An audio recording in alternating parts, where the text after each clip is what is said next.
Le bouddhisme m'a appris à accepter le monde tel qu'il est, quel qu'il soit.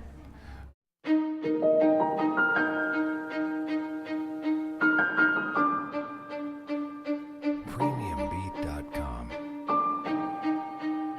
Il y a une notion d'acceptation dans le bouddhisme que je trouve passionnante, à savoir, au lieu de se dire ah c'est injuste, ah je suis une victime, ah ça serait mieux si, si, enfin toute la pensée normale d'un être normal occidental, qui est une pensée qui finit par rendre un peu scrogneux, râleur, jamais content.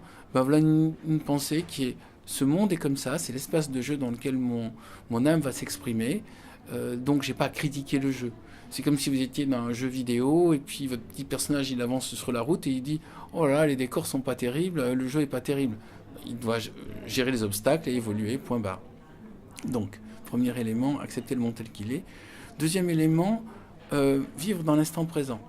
Mais toutes ces notions me semblent aller au-delà du bouddhisme, mais je les ai trouvées clairement exprimées dans le bouddhisme. Vivre l'instant présent, c'est juste sortir de ce principe qui est les regrets sur le passé et les peurs du futur pour être conscient de tout ce qu'on fait. Quand j'arrive à être inondé de cette idée-là, je le vis pleinement. Et en même temps, je suis conscient de la chance que j'ai d'être vivant et de pouvoir m'exprimer, et a fortiori d'avoir une pensée qui va être diffusée dans cette émission. J'ai encore une troisième notion qui est le lâcher prise. Le lâcher prise, c'est tout ce qui ne va pas vient de mon fait. C'est-à-dire, je ne peux agir que sur une personne, c'est moi-même. Donc c'est pas la peine de dire que telle personne est méchante, telle personne est injuste, telle personne est stupide. Ce ne sont que des acteurs autour de moi, mais la seule personne sur laquelle j'ai une marge d'action, c'est moi-même, et moi-même maintenant. Voilà, c'est ma zone d'action, c'est sur moi maintenant.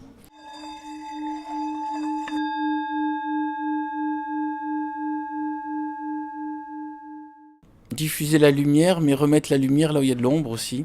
Ce qui veut dire essayer de bloquer les forces de l'ombre et pour que la lumière puisse se diffuser mieux. Les forces de l'ombre peuvent être diverses. Ça peut être le matérialisme, ça peut être le fanatisme, ça peut être le terrorisme, ça peut être la violence, ça peut être le machisme, ça peut être en fait, tous ces gens qui se crispent et qui croient avoir raison et qui veulent imposer leur point de vue par la violence. Donc ça, j'essaie déjà de faire comprendre ça, ne serait-ce qu'à mes lecteurs. Vous voyez déjà comment cette force de l'ombre peut vous séduire. Et prenez conscience que ça ne va pas arranger les choses. Et deuxièmement, après, leur montrer l'intérêt d'aller vers la lumière. Et aller vers la lumière, c'est cette énergie de vie qui doit être entretenue. Mais l'énergie de vie qui doit être entretenue, c'est respecter, par exemple, cette vie qu'il y a pour les poulets en abattoir, pour les bœufs dans les trucs d'élevage. Tout ça, c'est de la vie. Il ne faut pas vouloir, pour notre confort d'humain, détruire les forêts, détruire les océans. Toutes ces notions me semblent juste évidentes, mais j'essaie de les présenter d'une manière nouvelle à travers mes romans pour que les gens en prennent conscience.